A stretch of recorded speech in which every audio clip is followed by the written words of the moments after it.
want to go over a few things for flawless form. Actually, it's quite a long list, so bear with me as I go through some of these. A few things I just want to go over verbally. One of them being takeoff. Takeoff is meant to be an all-out plate push as fast as you can through line number 3, and then bulldozer to line number 4 to the end zone. And then on the way back, you're doing the same thing. All-out plate push to number 2, and then bulldozer to number 1. And the idea is that you're creating what looks like a plane taking off on a runway as fast as you can, and then taking flight through to the end zone. So that's why it's called takeoff. I'm just noticing that the other day when we had it, people were kind of going slowly through to the bulldozer, and then it was a slow bulldozer. It should be a maximal effort all the way through. The other one too is on Pogoto. We were doing that yesterday. On your last Pogoto, you potty shot out, Gorgon, Toro it back, crawl back, stand up. Since you stand up between each and every Pogoto, you should finish your last one on the reverse crawl up, stand up without the plate, then bend down, pick it up, and go on to the next end zone, or the next task. So what you don't want to do is crawl back and then pick up and stand up. I know it's a minor thing, but still you want to continue the actual exercise the way you were doing each rep. So make sure you stand up first, then bend down, pick up the plate. Very minor, but it is kind of part of the rules. Now, along with continuation, that's a big thing that we kind of preach, is making sure that you finish a task or resume a task where you left off. And one of the big ones is on Diablo. A lot of people will do an extra hike to not really advance, but inadvertently they'll do a hike when they're tired, and they'll progress down the field a little bit easier.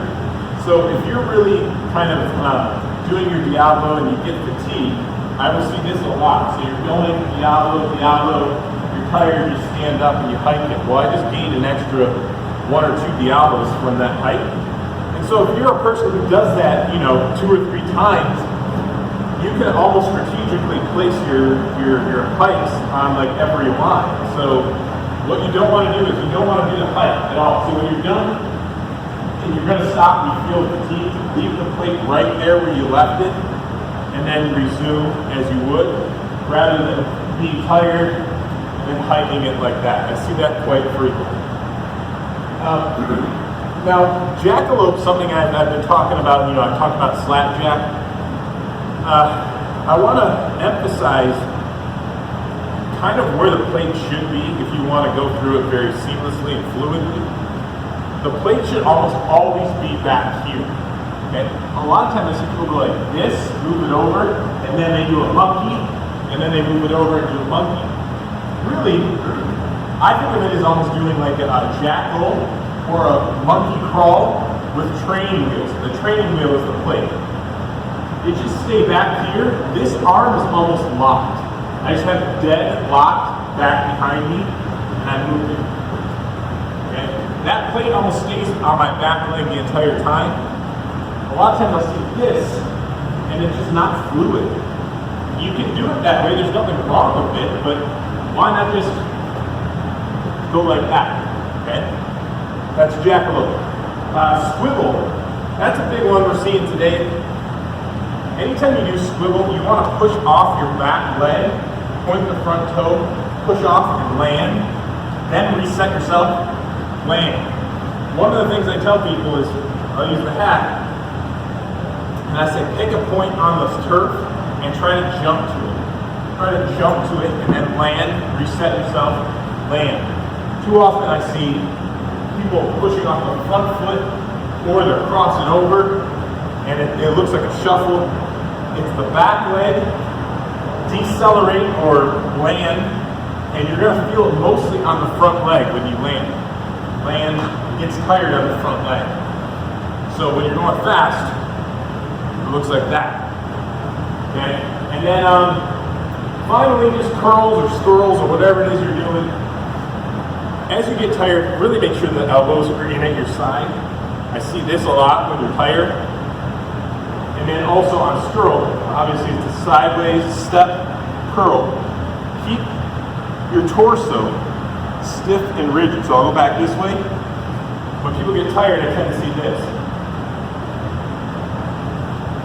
You're leaning forward. You really don't want to do that because you're just going to be using momentum. And then the other thing is, straighten the arms all the way out. Full stretch in the bicep when you curl instead of this. Okay, don't have that angle here because you're not going all the way down. All the way down, all the way up, just like that. Okay, I'll be back more with a few more flawless forms. All right, another flawless form segment I want to issue here. I want to go over a number of things, and I really want to stress that when I say flawless form, these are some of the things that are so minute that I know when I'm teaching, I won't necessarily call somebody out on them or maybe critique their form when some of these things are not being done, because someone may be in such a good flow and a good rhythm that I don't want to nitpick these smaller things so much so that it's just going to throw them off. But if you were to hire me as like a personal trainer in a former life, 10 years ago I was a personal trainer, these are the things that I would critique you and really bring to light, because I would want you to get the most effective workout out of it, more benefit to your physical fitness. So when I'm kind of showing you these next few things, it's to try to bring to light some of the things that will help you from a fitness standpoint and maximize the benefit of the exercise itself. So kind of get out of the thought, like when you're putting these together, get out of the thought of what's going to get me a higher score and into the thought of what's going to be the best physical benefit of this exercise. Sure, it's probably going to slow you down, you're going to feel it a little bit more, but I think that's kind of the point. The first one being your plus run posture. Now anything that's plus run, your mountain climbers, your moguls, your bandits, all that kind of stuff, we want you to have the hands on the line. That's kind of a given. But watch how your head and your shoulders are in relation to your hands. Too often I see this. Mountain climbers are like this, where your hands are way up above your head. Really, you should be up and over your hands. As soon as you start moving your upper body up and over your hands, you're going to feel your pecs, you're going to feel your shoulders. Everything's more engaged. Your core is going to be involved too. So like, for instance, when I'm doing like a V-step, I'm up here. And hopefully you can tell, but like my shoulders are underneath, my hands are underneath my shoulders. It's not like this where my shoulders are behind my hands. You want to be like this, V-step would be like that, mountain climber here. The other thing is my elbows. My elbows are not locked out. If you're locking out, you're kind of deactivating your whole upper body. It's just kind of like there for like support, but you're not really engaging. I bend my elbows a little bit, and that forces me to have to stabilize quite a bit more. So that's your plus runs. The other things I'm noticing is your I kind of think of it as having two body parts. Okay, you want to work everything together as one collective body, and a lot of times when I see things like maybe your Boulder pushes or your Diablos or things like that, you're separating upper and lower, and that's really how you don't want to do it.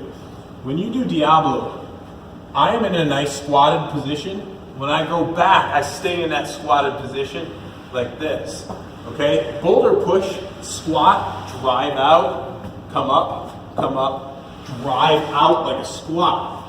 Okay? Where I'm seeing errors or the flawless form is you're deactivating the lower body. So you're kind of not really bending into a squat. You're staying like this, and you're just pulling back, but deactivating rather than sitting down and pulling it back. Okay. And the two body parts I was discussing, Boulder push. If you're going forward and you're deactivating the lower part, you're just kind of falling into the push. Your legs are almost straight and just falling.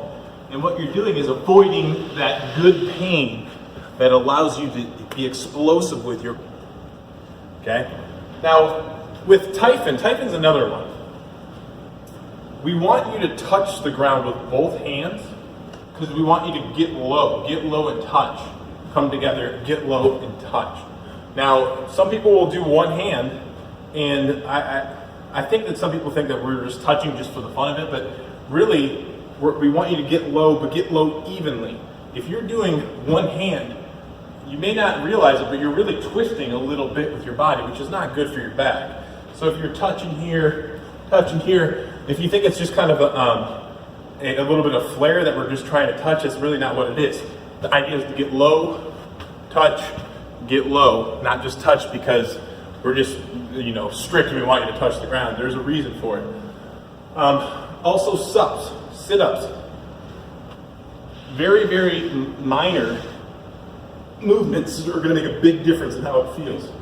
When you're doing your sit-up, hands are here, coming up. My chin is up to keep my back, neck, everything in line. So from the side a little bit better. Here, my chin is up. I'm looking at the ceiling.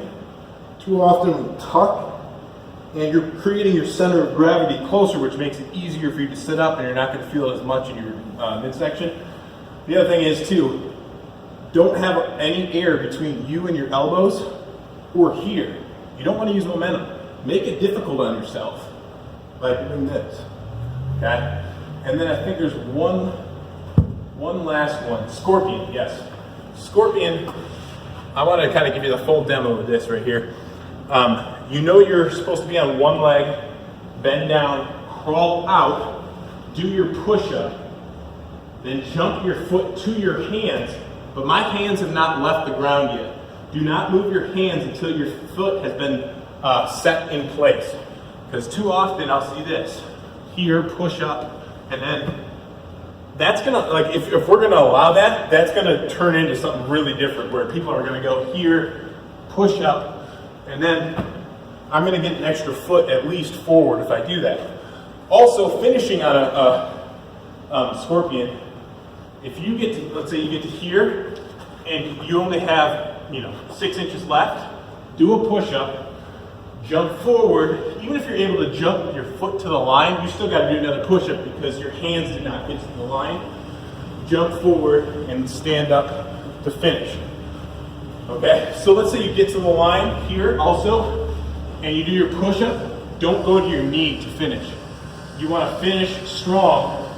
Here, jump up, preferably stand up. At a minimum, jump your foot to your hands and then go from there. And then the other thing that's really minor, and I'm gonna show you going this way, so I'm going away from you and don't take it out of context, but watch my leg, okay? My off leg should stay out. Here, I'm gonna push up, jump to it, crawl out, push up.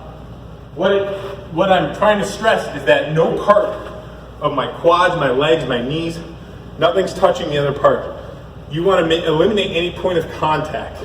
Okay, so many times I'll see this. Or that. I don't know if you can tell the difference, but my quads are touching or my knee was touching. Just that little extra stability point